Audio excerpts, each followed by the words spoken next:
The Dark Lord Melkor not only slayed his father Finwë, but also stole his precious Silmarils, making Feanor swear a dark oath to hunt down the Dark Lord, who he called Morgoth, the Dark Foe. Although the mighty Valar were against it, Feanor and his Noldorin elf subjects were eager to avenge Finwë and decided to go to Middle-earth, which led to the kinslaying, curse of Mandos, and the war between the elves and the hosts of the Dark Lord. Welcome to our video on the beginning of the War of the Jewels. Travelling to Middle-earth requires a lot of preparations, as we'll see, but at least the elves didn't have to worry about their data situation once away from home, whereas we actually do, and that's why we recommend our sponsor NordVPN. Because when you're out and about using public Wi-Fi, computers, or any network with other people snooping about, you might expose key data like credit card details to thieves. That's not going to be a problem though if you've got NordVPN. It's a system that routes your activity through servers of your choice all over the world, and encrypts everything, making it not only hard for hackers to steal valuable information like your banking details, but more broadly for ISPs and data sellers to monitor your activity for profit. And even while you're at home, say you encounter something on the internet that's been region locked, well, NordVPN lets you change your region to whatever you need, so the world's TV shows, games, and even prices on goods are at your disposal. Then consider the whole Nord package, with their threat protection system that blocks malware at no extra cost for a limited time, Nord Pass for creating, managing, and applying the toughest passwords for everything, and Nord Locker, cloud storage that protects your files with encryption. Take a look and get an exclusive deal with a 30-day money-back guarantee at nordvpn.com/wizardswarriors. As the oath of Feanor against him was being sworn, the newly renamed Morgoth set about strengthening his position by restoring his mighty fortress of Angband. Preparing for the expected backlash of the elves, Morgoth hastily rebuilt his armies, breeding a vast, innumerable horde of orcs and other foul denizens, while simultaneously mounting the Silmarils into his iron crown. Despite these preparations, the fury of Noldor would surprise even the fallen Valar. The oratory skills of Feanor had swayed the majority of the elves gathered. However, it was not long before dissent broke out as to who should lead such a host to Middle-earth. Although Feanor was technically the High King, many Noldor disliked him, and his younger half-brother Fingolfin was seen as a greater unifying force due to the love which the vast majority of the Noldor bore him. Fingolfin was not eager to embark on an expedition, but he had already sworn an oath to uphold his brother's rights as the eldest, and also feared that Feanor's rash and selfish actions would lead his people to a disaster. At the same time, his son Fingon had been utterly swayed by Feanor, and urged his father to join the expedition. So they set out, with Feanor leading the first host, Fingolfin marching at the head of a second, larger host, and Finarfin commanding the third, much smaller and more reluctant group. Every 10th Noldor decided to stay in Tirion, either for the love of their home or the love of the Valar. Feanor just now realized that he had no way of transporting his army. Middle-earth and Aman were at this point connected by Helcaraxe, a region which was immensely treacherous and bitterly cold even for the resilient elves at the height of their power, and the shifting ice was deemed to be impassable for a force this size. Thoughts then turned to the construction of a mighty fleet to ferry the Noldor. However, there were no shipwrights among them, and even if this had not been the case, the construction process would have given Morgoth too long to prepare for their coming. Feanor instead made his way to the home of the seafaring Teleri, Alqualondë. The Teleri didn't want to leave Aman, as they prized these finely wrought white vessels above all else. Feanor lectured the Teleri that they owed the Noldor for instructing them in the correct manner to construct buildings and cities. But the lord of the Teleri, Olwe, would not be swayed, and urged Feanor to remain in Aman. A furious Feanor refused to accept this, and understanding that much of the Noldor had been easily manipulated by his oratory, he once again made use of his charismatic presence, and convinced the host to aid him in taking the ships by force. The Teleri resisted, putting up a staunch defense of their home, throwing many of the Noldor into the sea, and driving back the far more heavily armed host 3 times.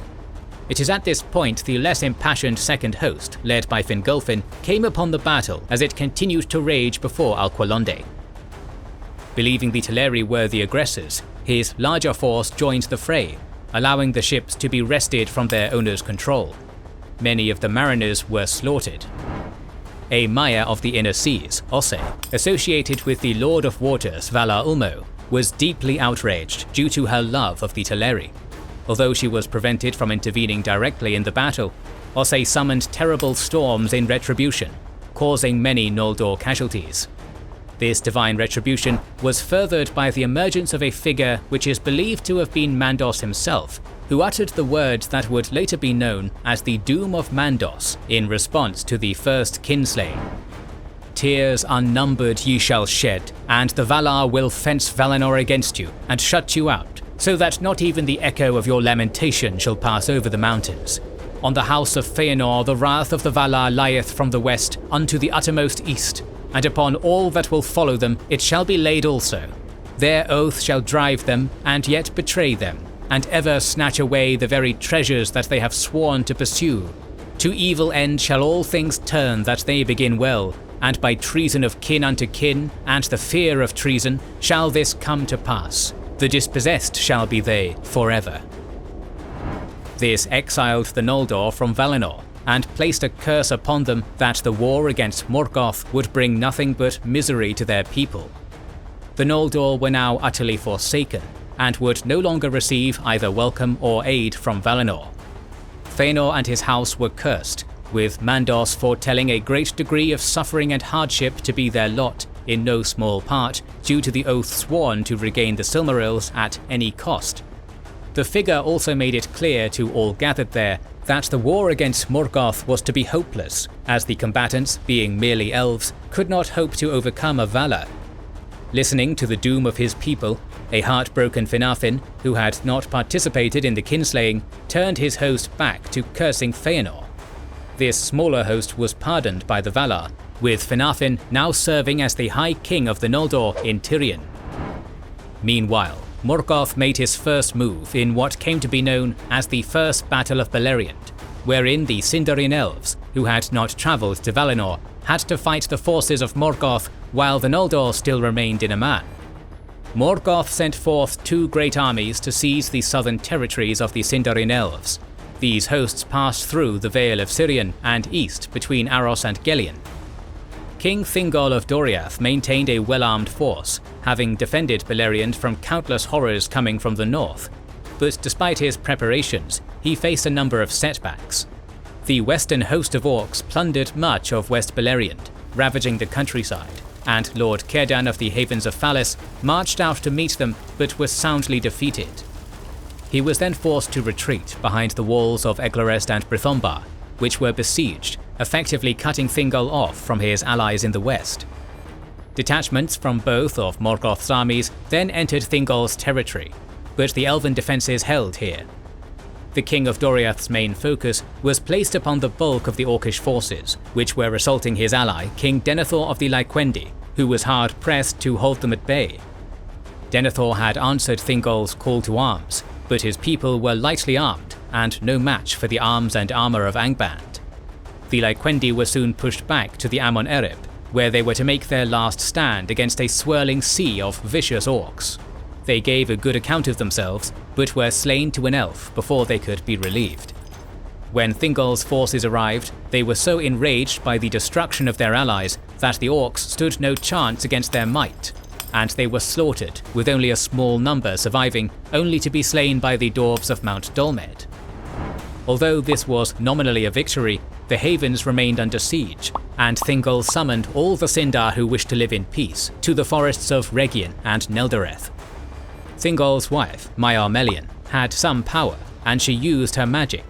Hereafter, the lands of Thingol became enclosed under her protection by the magical barrier which came to be known as the Girdle of Melian, in a land forever after known as Doriath.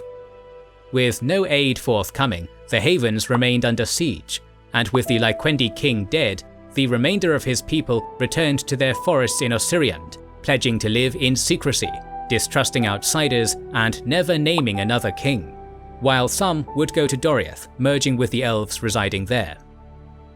Meanwhile, Feanor had defied the doom of his people and continued onwards, heading northwards. The temperatures dropped off steeply, and the skies continued to darken, indicating that they were now approaching Helcaraxe. At this point, many of the already reluctant Noldor began to express their discontent. Osse's storms had destroyed much of the fleet, and there were no longer enough ships to bring all of the Noldor to Middle-earth at once. The doom of Mandos still hung over them, and none among them wished to be left on a man while the rest crossed.